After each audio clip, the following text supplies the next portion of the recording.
O famoso teólogo sistemático Wayne Grudem, na primeira edição da sua Teologia Sistemática, ao discutir sobre a criação e especialmente sobre a idade da Terra a partir de Gênesis e das evidências científicas, ele expôs os argumentos de duas perspectivas sobre esse assunto, que são as perspectivas da Terra jovem e da Terra antiga. E mais pra frente a gente vai falar de cada uma delas. Só que nessa exposição que o Grudem fez dessas duas perspectivas, ele não conseguiu chegar a uma conclusão sobre qual dessas duas perspectivas estava mais correta à luz da teologia de Gênesis e à luz da ciência. Só que agora, na segunda edição revisada da sua teologia sistemática, o Grudem se posicionou contra os criacionistas da Terra jovem e a favor dos criacionistas da Terra antiga. E esse posicionamento do Grudem gerou uma certa revolta por parte de muitos criacionistas da Terra jovem.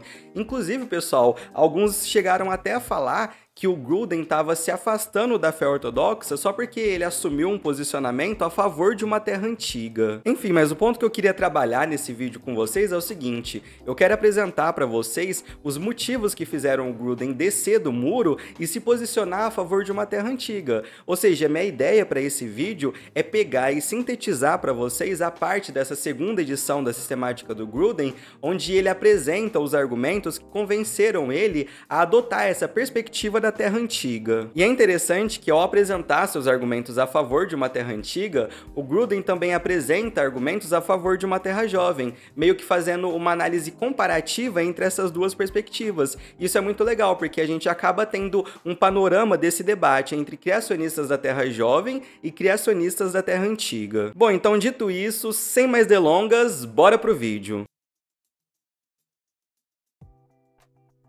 Bom, então vamos lá. Falar sobre os primeiros capítulos de Gênesis hoje em dia é sempre muito complicado, pessoal. Existe um ambiente de debate sobre esse assunto aqui na internet que, infelizmente, é bastante polarizado, o que muitas vezes acaba atrapalhando o que seria um debate saudável sobre esse assunto, sobre esse tema. Por isso, antes de trazer os argumentos do Grudem a favor do criacionismo da Terra Antiga, eu queria trazer primeiro alguns pontos que o próprio Grudem levanta antes de apresentar seus argumentos a favor dessa perspectiva. O Grudem fala, pessoal, que a discussão sobre a idade da Terra deve ser considerada um assunto menos importante para os cristãos quando comparado a outros assuntos relacionados à doutrina da criação. Ou seja, apesar da idade da Terra ser um tema que divide a opinião dos cristãos, isso jamais pode ser um ponto de divisão que vai comprometer, que vai trazer alguma fissura, que vai trazer alguma rachadura na unidade do corpo de Cristo. Então, para que esse assunto não gere fraturas no corpo de Cristo, o Grudem sintetiza o que, segundo ele, são os pontos principais e inegociáveis em relação à doutrina da criação. E quais são esses pontos, Daniel? São 4 pontos principais, pessoal. Primeiro, Deus criou o universo do nada, ex nihilo. Segundo, a criação é distinta de Deus, mas dependente dele. Ou seja, esse ponto ressalta tanto a transcendência quanto a imanência de Deus. Terceiro ponto, a criação revela a glória de Deus. E por fim, o quarto ponto, o universo criado por Deus era muito bom. Wayne Grudem negar um desses pontos aí sim seria um motivo de divisão entre os cristãos, mas do contrário, como no caso da idade da Terra que a gente vai falar nesse vídeo, são apenas questões secundárias que surgem a partir de interpretações diferentes. E eu quis trazer rapidamente esses pontos aqui para vocês antes de entrar na própria questão da idade da Terra, para que ninguém use esse vídeo como uma forma de atacar ou até mesmo de menosprezar aqueles que têm uma visão sobre a idade da Terra diferente da que eu vou apresentar aqui nesse vídeo. Bom, após fazer esse breve apêndice nessa discussão, o Grudem coloca sobre a mesa as duas principais teorias a respeito da idade da Terra. A primeira teoria é conhecida como a teoria da Terra Antiga, que estima a idade da Terra em cerca de 4,5 bilhões de anos. Já a segunda teoria é conhecida como a teoria da Terra Jovem, que sugere uma idade para a Terra entre 10 a 20 mil anos. E para Wayne Grudem existem 3 questões teológicas principais que direcionam o debate entre criacionistas da Terra Jovem versus criacionistas da Terra Antiga. Se vocês prestaram atenção, pessoal, eu falei de questões teológicas e não de questões científicas. O Grudem também traz argumentos científicos a favor da Terra Antiga, mas como o foco do nosso canal é a teologia, então eu vou focar nas questões teológicas relacionadas a esse assunto, a esse debate. Bom, a primeira questão teológica importante é relacionada aos dias que aparecem em Gênesis 1. Afinal de contas, esses dias são literais ou são simbólicos? E toda a controvérsia em torno da literalidade ou da não literalidade dos dias de Gênesis 1 gira em torno do significado da palavra hebraica Yom, que é traduzida como dia para o português. Para os criacionistas da Terra Jovem, existem duas evidências que apontam que a palavra Yom no hebraico deve ser entendida como dias literais de 24 horas. A primeira evidência apresentada pelos criacionistas da Terra Jovem para defender que a palavra hebraica Yom, traduzida como dia para o português, deve ser entendida como um dia literal de 24 horas, é a repetição da frase Yov tarde manhã, Yov tarde manhã, ao final de cada dia da criação em Gênesis 1. Para eles, a repetição dessa frase Yov tarde manhã sugere um ciclo diário de 24 horas. Essa frase, pessoal, é vista por eles como um marcador temporal, ou seja, um dia possui manhã, tarde e noite. Então, quando Gênesis fala que houve tarde e manhã, o que se infere dessa afirmação é que Moisés tinha em mente um dia normal de 24 horas. Já a segunda evidência apresentada pelos criacionistas da Terra Jovem a favor dos dias literais em Gênesis se baseia na conexão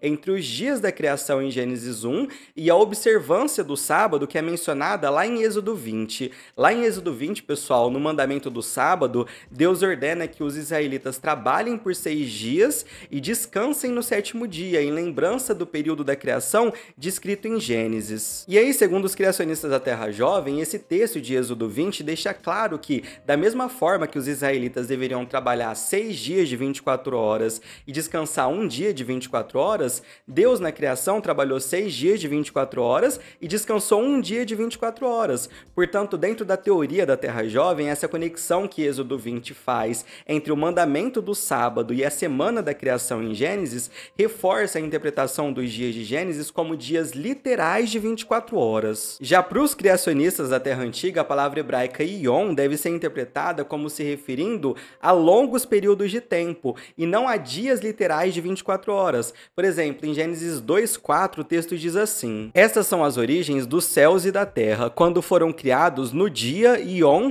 em que o Senhor Deus fez a terra e os céus." Como vocês podem perceber, o termo Yom aqui nesse capítulo 2 de Gênesis é usado para descrever todo o período da criação. Esse uso de Yom sugere que essa palavra pode ser entendida como um período de tempo indefinido, indeterminado, e não necessariamente como um dia literal de 24 horas. Além disso, Gruden cita vários outros textos da Bíblia hebraica em que o termo Yom é utilizado para descrever períodos de tempo indeterminados. Por exemplo, uma expressão que é muito usada na literatura profética é a expressão o dia do Senhor, o Yom do Senhor. E, obviamente, que esse dia do Senhor não se refere a um período literal de 24 horas, mas faz referência a um período de tempo não definido onde Deus trará juízo sobre toda a humanidade. Ah, Daniel, mas como Gruden responde à argumentação que você trouxe dos criacionistas da Terra Jovem de que a frase "houve tarde de manhã" em Gênesis 1 indica que os dias da criação foram períodos literais de 24 horas?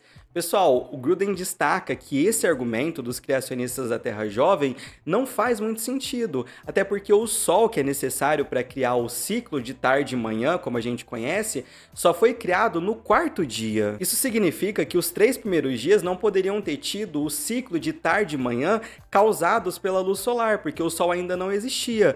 Portanto, pessoal, o Gruden sugere que a expressão "houve tarde e manhã" usada nos primeiros dias da criação não se refere às tardes e manhãs causadas pelo ciclo solar de 24 horas, mas provavelmente é uma forma literária usada por Gênesis para descrever períodos de tempo que tiveram um começo e um fim. E Daniel, mais uma coisa, fala aí pra gente como Gruden responde ao argumento que você trouxe dos criacionistas da Terra Jovem de que os dias da criação em Gênesis 1 estão conectados ao mandamento do sábado em Êxodo 20, o que no caso apontaria para a literalidade dos dias da criação. Então vamos lá, eu vou responder. Na verdade, eu vou trazer a resposta que o Gruden traz a essa objeção. Pessoal, o Gruden reconhece que existe uma conexão simbólica entre os dias da criação e a semana de trabalho mencionada em Êxodo 20. Só Só que ele argumenta que essa conexão não exige que os dias da criação em Gênesis 1 sejam interpretados como dias literais de 24 horas. Segundo Gruden, pessoal, teologicamente falando, o que está em foco no mandamento do sábado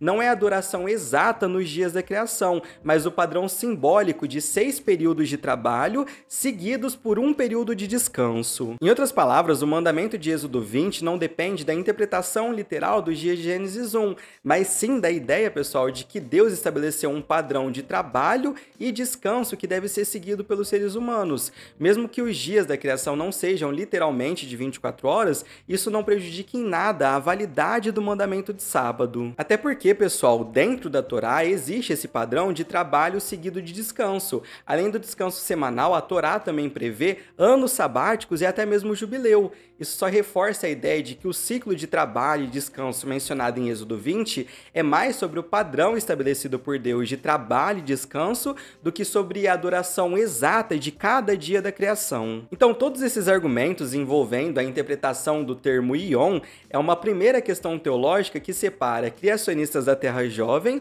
e criacionistas da Terra Antiga. Um outro ponto teológico, pessoal, que já foi muito importante nesse debate é relacionado às genealogias que aparecem na Bíblia. Por muitos anos, os criacionistas da Terra Jovem usaram o argumento das genealogias bíblicas como base para se chegar a uma datação mais jovem da Terra. Atualmente, pessoal, esse argumento tem perdido força entre os criacionistas da Terra Jovem, mas ele ainda é usado. E o argumento é bem simples, pessoal, funciona assim. Eles analisam várias genealogias presentes nas Escrituras, especialmente em Gênesis, em Crônicas e no Novo Testamento, e aí a ideia deles é que, ao somar as idades dos patriarcas e as gerações listadas ao longo dessas genealogias, eles acreditam que é possível traçar uma linha do tempo que leva a uma estimativa da idade da criação da Terra em torno de 6.000 a 10.000 anos atrás. Já os criacionistas da Terra Antiga, como N. Gruden, argumentam que as genealogias bíblicas não têm a intenção de fornecer uma cronologia exata. Os criacionistas da Terra Antiga acreditam que as genealogias bíblicas omitem algumas gerações e por isso elas não devem ser usadas para datar a criação da Terra. Inclusive, na sua teologia sistemática, o Gruden traz vários exemplos mostrando como várias genealogias bíblicas pulam algumas gerações.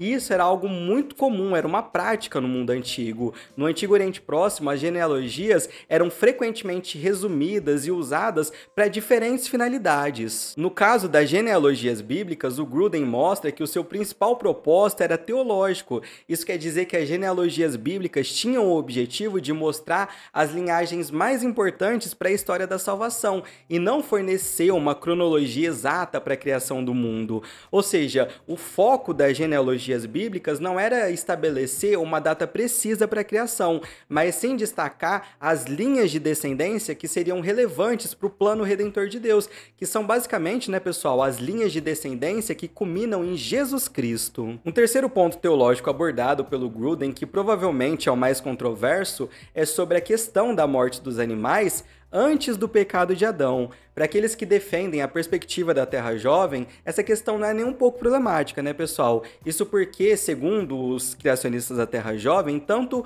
os seres humanos quanto os animais foram criados no 6º dia da criação. Portanto, teria um curto intervalo de tempo entre a criação e o pecado de Adão e Eva, tornando desnecessário discutir a possibilidade da morte animal ter ocorrido antes da queda. Aliás, os criacionistas da Terra Jovem vão entender que a morte animal é parte da maldição da queda. Já o Gruden, ao adotar a perspectiva da Terra Antiga, ele reconhece que a morte física dos animais deve ter ocorrido antes da queda de Adão.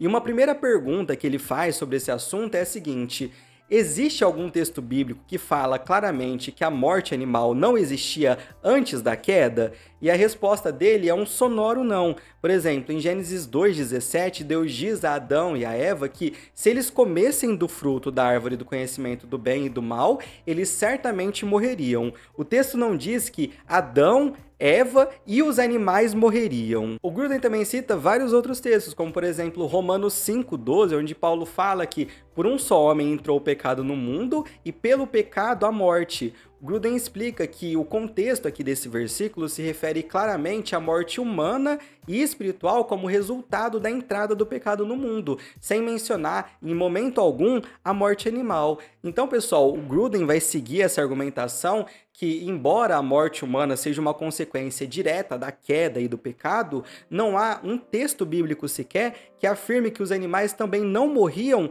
antes da queda. Tanto Gruden quanto Augustinho não têm problema em aceitar que, dentro do plano de Deus, a criação de um mundo com ecossistemas complexos e ciclos naturais de vida pode envolver a morte de animais como parte desse design, dessa arquitetura criacional. Para eles, e aqui eu estou me referindo ao Gruden e ao Augustinho, a morte animal antes da queda pode ser entendida como parte da boa criação de Deus, sendo um aspecto natural do funcionamento do mundo criado. Deixa eu abrir aspas aqui para o Gruden para vocês entenderem melhor o ponto dele aqui nessa questão. Sem dúvida havia morte no mundo vegetal, se Adão e Eva deveriam se alimentar de plantas. Quanto aos animais, se Deus fez uma criação original em que os animais se reproduzissem e vivessem eternamente, a Terra logo estaria superpovoada e sem esperança alguma de redução populacional.